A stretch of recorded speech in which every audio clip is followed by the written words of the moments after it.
Shërbimi i jashtëm i zbulimit të Rusisë akuzoi të njëjtën industrinë serbe të mbrojtjes për furnizimin e Ukrainës me armë, pavarësisht qëndrimit zyrtar të neutralitetit që ka mbajtur Beogradi në lidhje me luftën, raporton The Moscow Times. Sipas një deklarate të publikuar në faqen zyrtare të SVR-s, të paktën 7 kompani kryesore të industrisë serbe të mbrojtjes kanë dërguar qindra mijëra raketa dhe miliona fishek për armë të vogla drejt Ukrainës, duke përdorur, siç pretendohet, certifikata të rreme të përdoruesit final.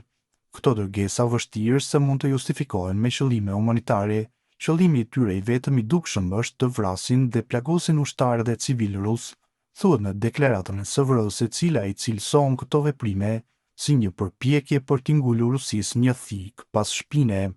Sipas raportit të publikuar verën e kaluar nga Financial Times, Serbia ka eksportuar municiona në vlerë prej 800 milion eurosh, afro $908 milion drejt Ukrainës, përmes vendeve të treta që nga nisi agresionit të plotë të Rusisë në vitin 2022.